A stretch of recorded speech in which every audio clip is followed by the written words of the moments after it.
What's up, everybody? You are listening to the Think Big podcast. I'm your host, Ayelet Polonsky, also known as your manifestation mentor. This podcast is designed to help you create a manifestation mindset by learning how to think big. You'll learn how to use your thoughts to co-create your reality.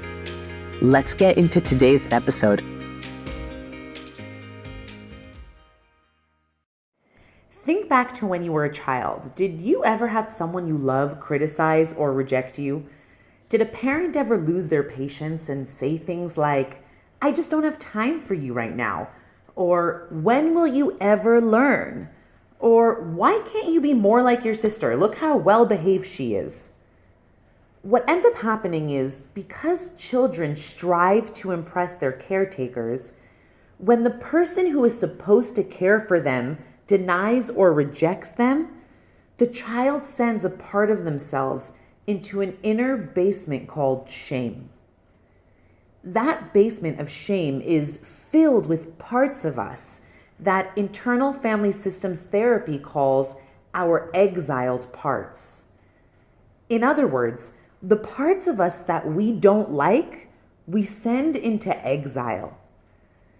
The parts that usually get exiled are vulnerable feelings that we're all familiar with, such as doubt, neediness, annoying, scared, demanding, loneliness, the list goes on.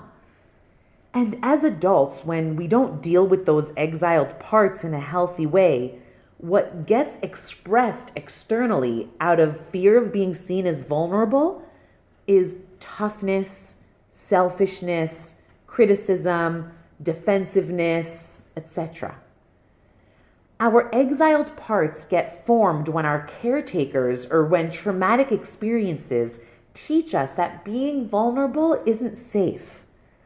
For example, little Jimmy's mom called him needy and annoying.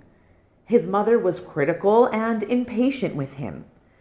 Jimmy couldn't bear the criticism, so he added needy and annoying to his basement filled with his exiled, unwanted parts, never to see the light of day again.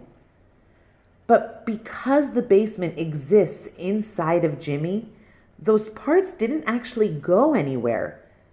They just acted out in not so nice ways. Jimmy turned into an adult and couldn't understand why he was dominated by critical and impatient parts. Jimmy got married to Sue, who would always complain that Jimmy was insensitive and emotionally unavailable. Jimmy turned into a tough guy because God forbid anybody should see his needy and annoying parts. We can't blame Jimmy. Jimmy became unavailable for others the moment his mother became unavailable for him. His desire for closeness, which was interpreted by his mother as needy, got locked up inside his basement. According to therapist Dr. Richard Schwartz, our exiles are often our most sensitive parts because they are the ones most hurt by the rejections, humiliations, traumas, and abandonments of our harsh environment.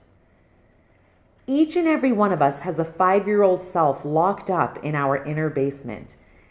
As adults, when we don't get our way or when someone criticizes us, the 5-year-old who was criticized as a child interprets their current adult situation as, "He must not care about me," or "I knew she didn't really love me." Here's the lie, though. As an adult with many parts, you were conditioned to believe that in order to get by and get results, you must keep your vulnerable parts hidden and only show the world your tough parts. But you didn't come into this world as broken or wounded. Those wounded parts of you that exist today are all based on lies. Just because your mom didn't have the patience to deal with you sometimes doesn't mean you're not lovable. Just because your dad told you to man up and stop crying doesn't mean that your sensitivity is a bad thing. They are simply borrowed words that turned into beliefs. So the biggest lie you were told is that there's something wrong with you. The truth is, you are a beautiful, sweet soul. The truth is, there is nothing wrong with you. The truth is that when you recognize this truth, you free yourself and your exiled parts. So the solution is to send love and compassion to your exiles. They simply want to feel heard and understood. As Zen student and teacher Sherry Huber quotes, being kind to yourself lets you be kinder to others, and that might just be the finest gift you can give the world. So imagine yourself with your arm around you as a 5-year-old. Tell yourself I love you.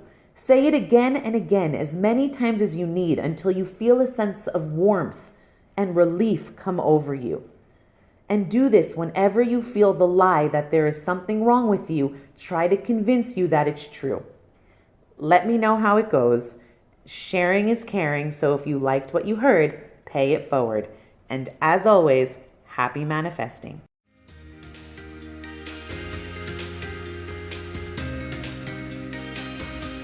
If you enjoyed this episode and would like more manifestation inspiration, tune in every Monday for a new episode.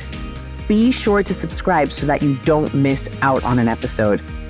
What you get out of this show means the world to me, so I invite you to leave an honest review. If you want more, you can follow me on social media at Ayelet Polonsky. I also have a number of virtual courses to offer if you're ready to take this material to the next level and start embodying a manifestation mindset. I teach you how to heal past trauma, experience the most joy out of life, and rewrite your future so you can feel good more often. Simply head on over to ayeletpolonsky.com for a variety of resources you can start taking advantage of immediately. See you next week. And as always, think big and happy manifesting.